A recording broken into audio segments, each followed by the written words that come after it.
quedó atrás, está atrás.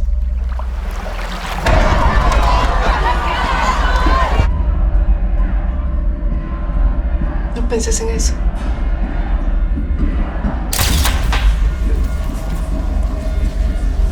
Que no te afecte.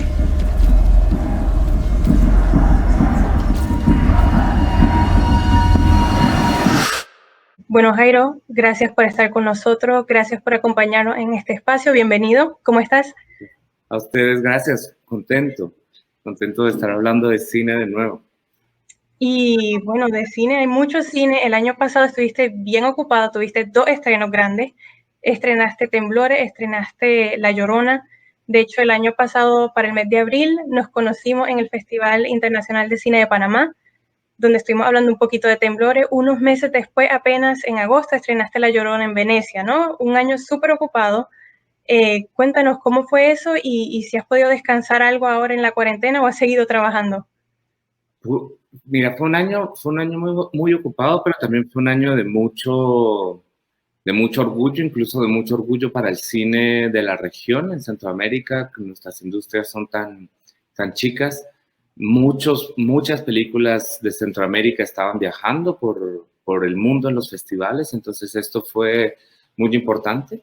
Y La Llorona vino como a ser el último boom del año porque abrimos en Venecia y nos ganamos el premio de mejor director en Venice Day, que nos tiró bastante lejos. Y luego de esto logramos ir a otros muchos festivales, entre ellos Toronto Film Festival, Sundance Film Festival, y la película empezó su camino. Empezó un camino muy lindo. En Europa logramos hacer salidas de cine como se hacían antes, y ya en la parte de este continente la pandemia nos cerró las salidas de cine, entonces empezamos a reinventarnos y a buscar maneras de poder mostrar la película por medio de las plataformas. Claro, claro. Y bueno, hablando de las películas, ¿no? En Panamá nos comentaste que querías que tus primeras 3 películas trataran sobre los 3 insultos más comunes en Guatemala, ¿no? Que son indio, homosexual y comunista, nos dijiste. Y este último, comunista, no tiene nada que ver con la vertiente política, ¿no? Sino una etiqueta que se le da a los demás, a la gente que se preocupa por los derechos sociales, los derechos de las demás personas, ¿no? Y en La Llorona habla sobre el genocidio que ocurrió en Guatemala, ¿no? Y cómo tildan de comunistas a las personas y grupos que luchan por sus derechos y ante la corrupción. Entonces, ¿cómo se te ocurre la idea de utilizar la leyenda de La Llorona y el género de horror para contar esta historia y por qué decidiste este planteamiento? Mira, comunista de alguna manera es un término que nosotros usamos desde los 50, influenciados por los gringos, y el comunista es el enemigo, ¿no? El enemigo del Estado.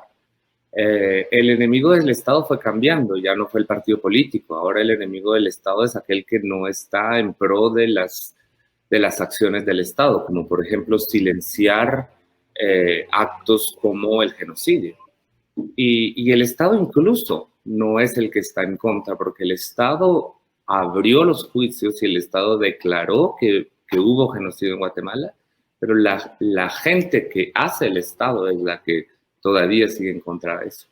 Entonces, de alguna manera, sabiendo que este es un país en donde el silencio reina, en donde reina por el miedo, en donde reina porque puede opacar intereses de gente que todavía tiene el poder, empezamos a decir, ¿cómo hacemos para hablar de esto si nadie quiere hablar de esto?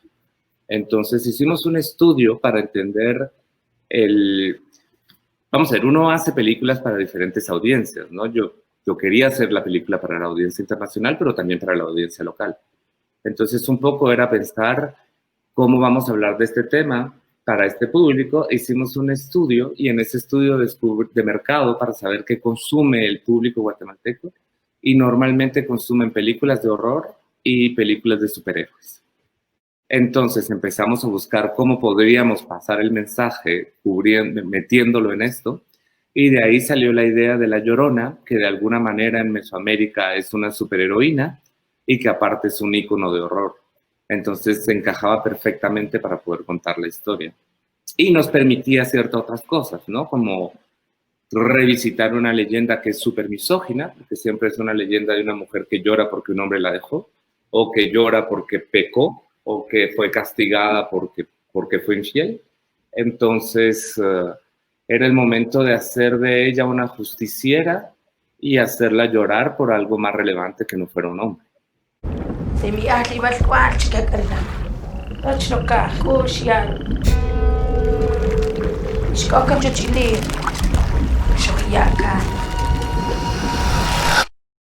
¿Cuál dirías tú que fue el reto más grande o el desafío más grande de hacer esta película? Yo creo que los desafíos en nuestra región siempre son los mismos, ¿no? Cómo producir la película, pero quitándonos esa cuestión, uno de los desafíos más grandes fue jugar con el balance del horror que viene del género de la película y con el balance del horror que viene de la historia de un genocidio, ¿no? O sea, cómo jugar con esa parte histórico-política y con esa parte de la fantasía del horror sin que una se comiese a la otra. Entonces, tratar de ir como balanceándolo. Eso creo que fue lo que más challenge nos puso. Sí, y yo, bueno, no porque seamos fans, pero creo que fue un trabajo súper bien logrado. No lo digo solo yo, sino la crítica, especialmente acá en Estados Unidos, la acogida tremenda que le ha dado la película. Pero algo que por lo menos acá en Cine Casual nosotros apreciamos mucho de tu trabajo es que siempre intenta además darle visibilidad a las comunidades indígenas. De hecho, la doctora Rigoberta Menchú Tum, Premio Nobel de la Paz, tuvo un pequeño cambio en la película. Entonces, ¿cómo fue el acercamiento y qué significó para ti que yo hubiese formado parte de tu producción? Mira, yo llamé primero que nada a la doctora Rigoberta para pedirle consejos de cómo podía afrontar los ataques de los propios guatemaltecos hacia mi trabajo, sabiendo que ella es una de las defensoras de los derechos humanos y defensora de la paz, y una de las figuras que es amada en el mundo entero, pero en Guatemala tiene un montón de gente que está en contra de ella, ¿no? Y que, ¿por qué no decirlo?, que la odia. Entonces, esto para mí es una cosa completamente que no puede entrar en mi mente. Pues quizás podés no amar al personaje en sí, pero no podés no amar lo que representa ser un premio Nobel de la Paz. O no amarlo, pero no apoyarlo, no estar por el movimiento de la paz.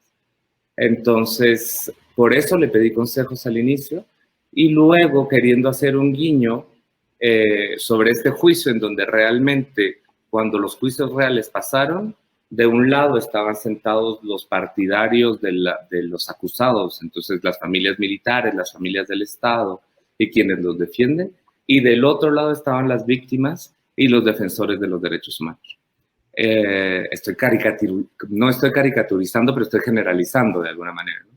Y le dije, oye, ¿por qué no vienes a hacer la escena y te pones del lado de los defensores de los derechos humanos? Que para mis personajes eran los malos, ¿no? Entonces, que eso me gustó mucho jugar en la película, porque realmente yo estaba contando la película de los opresores y cómo los opresores podían sentir a los defensores de los derechos humanos como los malos. Cambiar de punto de vista me pareció algo bastante interesante en la película. En el proceso, en todo caso. Y mencionaste anteriormente, ¿no?, que no has tenido aún la oportunidad de presentarlo a un público en vivo en Guatemala, ¿no? Entonces todavía no sabemos cuál ha sido la reacción de la comunidad indígena. No, sí la presentamos en Guatemala, la presentamos una semana antes de que cerrara el mundo y tuvimos muy buena aceptación. Y luego ahora estamos en una plataforma que se llama Movies, con W, movies.com. Entonces la podemos ver ahí, en Centroamérica. Nosotros luego, desde mi fundación, que es la Fundación Ixcanul, estamos pensando hacer una gira, como lo hicimos con mis películas anteriores, para llevar la película a las comunidades indígenas realmente. Porque tienes que saber que en Guatemala solo 9% de la población tiene acceso a las salas de cine. Entonces es muy difícil entender qué piensa la población afectada por el genocidio con una salida de una película en salas de cine o en una plataforma digital. El trabajo se tiene que hacer más a profundidad y como ellos no pueden venir al cine, nosotros tenemos que llevarles el cine a la comunidad. No, muchísimas gracias por el grandioso trabajo que estás haciendo. No solo contando las historias que a veces puedan parecer un poco arriesgadas, pero son tan necesarias. Cabe mencionar, ¿no?, que acá en Estados Unidos la película La Llorona está disponible en la plataforma Shudder, para los que no la han visto. Y Jairo, ¿algún otro proyecto en el que ya estés trabajando? ¿Algo más que nos puedas contar que no sea top secret? Estoy trabajando en muchos proyectos, siempre desde la misma línea de tratar de que el cine no sea solo entretenimiento, sino que el cine sea contenido. Yo no creo que esto sea una obligación general, pero desde mi parte creo que ya hay mucha gente haciendo entretenimiento y que lo está haciendo muy bien. Y sobre todo creo que hay una realidad y es que la gente está pasándose cada vez más de la lectura al audiovisual. Entonces, de alguna manera me digo, los que hacemos audiovisual tenemos una responsabilidad más grande, de alguna manera. Bueno, pues nada, muchísimas gracias. Te agradecemos de todo corazón por contar estas historias tan necesarias. Acá, como ya sabes, somos muy fans de tu trabajo en Cine Casual. Estamos locos y ansiosos por ver todo lo que te depara el camino. Y nada, de nuevo, La Llorona está disponible en Movies en Centroamérica, en Shudder para Estados Unidos. Y bueno, Jairo, ¿algún otro mensaje que le quieras dar al público antes de despedirnos? El Shudder para Estados Unidos, Canadá y UK. Entonces es para más gente. Buena aclaración. Y cualquier cosa, síganos en nuestras redes sociales, La Casa de Producción, La Llorona, la película, o Jairo J.Y. Bustamante. Y podemos seguir charlando por allá. Perfecto, Jairo. Muchísimas gracias por tu tiempo y mucho éxito. Chao, chao. Gracias. Nos vemos.